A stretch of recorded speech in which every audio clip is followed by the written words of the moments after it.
Afternoon light filled Sweet Haven Bakery. As customers browsed the glass cases full of pastries, behind the counter stood Miguel and Sofia Rodriguez's husband and wife, who owned the shop. They wore white aprons over casual clothes, worked 14-hour days making everything by hand. Business was good, not great, but good. At closing time, a woman approached, maybe 35, with dark curly hair. She wore a worn beige shirt torn at the shoulder. Her daughter stood beside her, maybe 5 years old, with brown curls, a cream-colored dress also worn, also torn. The woman's voice was quiet, almost ashamed.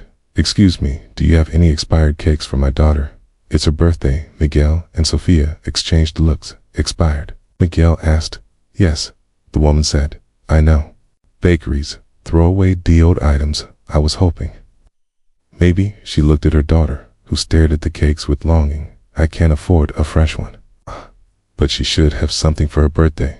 Sofia felt tears. "How old are you, sweetheart?" The little girl held up 5 fingers. 5.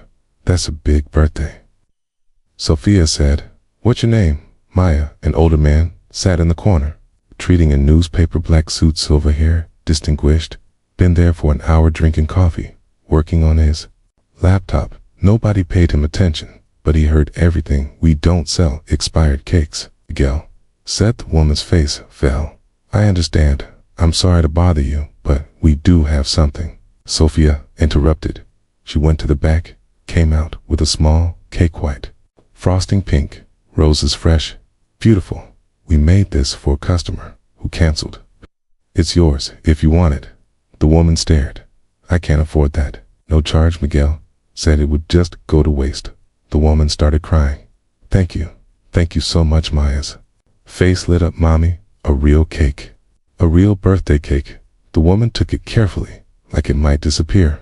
"What's your name?" Sofia asked. Anna Martinez." "Well, Anna," Miguel said. "Happy birthday to Maya." After they left, Sofia cried. "Did you see her?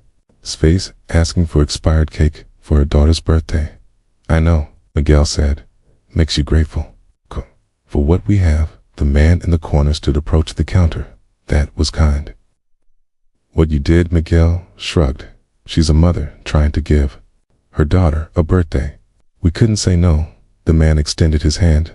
"I'm Richard Thornton." Miguel and Sofia froze. Richard Thornton, CEO of Thornton Industries, billionaire of half the commercial real estate in the city. "Mr.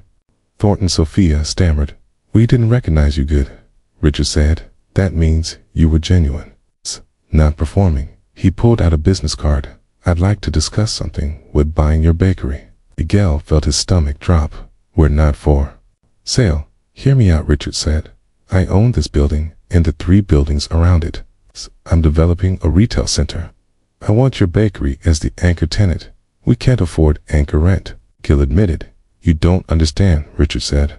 "I'm not raising your rent. I'm offering you 10 times this space, same rent for 5 years plus a loan to expand your operation." "Why would you do that?" "Because of what I just saw," Richard said.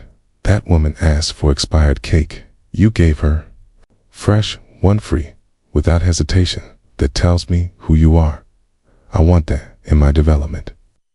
Real people, not corporate franchises." Over the next month, Richard's lawyers worked with Miguel and Sofiano. Space beautiful, modern, 10 times the size, same rent they've been paying, plus a $200,000 interest-free loan to buy equipment, hire staff, expand. "I don't understand," Miguel said at the signing. "Why are you doing this?" "Because you gave away a cake," Richard said, "to a woman who asked for expired. You didn't. Judge didn't make her beg, just gave. That matters." The new bakery opened 6 months. It's a grand opening, huge crowd. During the ribbon cutting, Richard spoke. "This bakery is special, not because of the bread, though it's excellent, but because of the hearts of the people who run it." He told the story about Anna, about the expired cake, about Maya's birthday. "Miguel and Sofia didn't know I was there," Richard said. "They just saw a mother trying to give her daughter something special, and they helped. That's the kind of business I want in my development businesses that see people, not transactions." After the speech, Anna appeared with Mayano 6. They carried flowers. Mr. Miguel, Miss Sophia. Anna's voice shook. I wanted to thank you for last year. That cake, her voice broke. You don't know what it meant. My daughter had a birthday, a real birthday, 'cause of you. Sophia hugged her.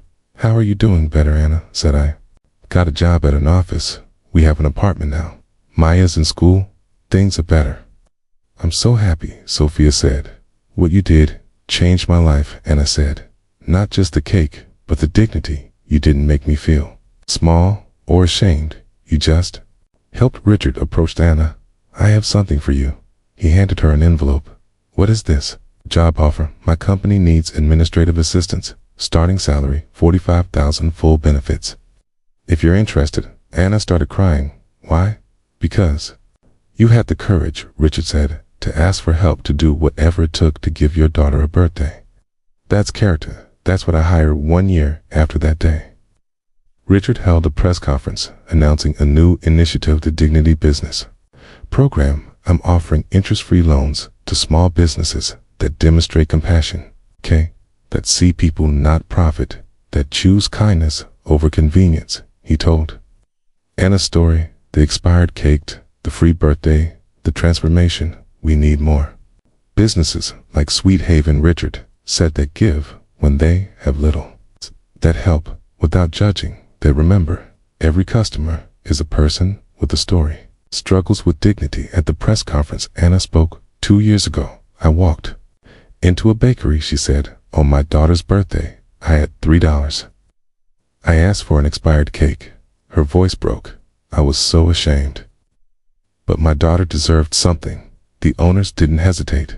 They gave her a fresh cake, beautiful, free. That kindness changed everything. She looked at her family.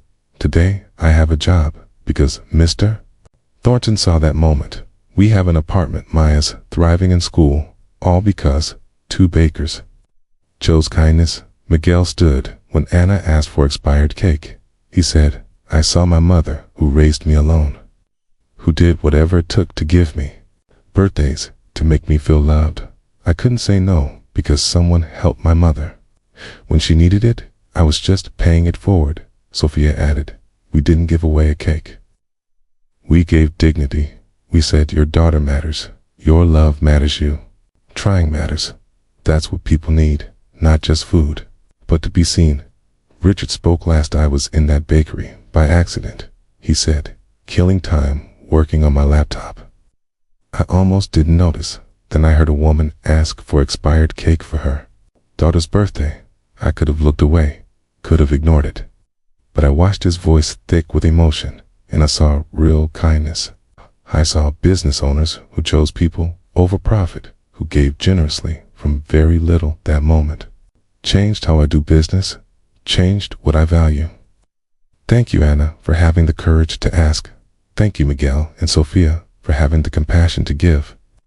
You taught a billionaire what truly matters. Years later, Sweet Haven became a chain. 15 locations operating on the same principle. If someone needs help, you help. No questions, no judgment, just kindness. And Taya Ho started as an administrative assistant, became Director of Community Relations for Thornton Industries, overseeing the Dignity Business Program that had helped 500 businesses. When people asked about the program, Richard would say, a woman asked for expired cake. Small. I happened to hear Anna would add, they gave me dignity, not charity.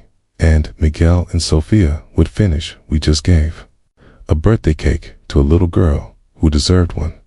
That's what you do for mothers who are trying, for children who should be celebrated, for people who just need to be seen.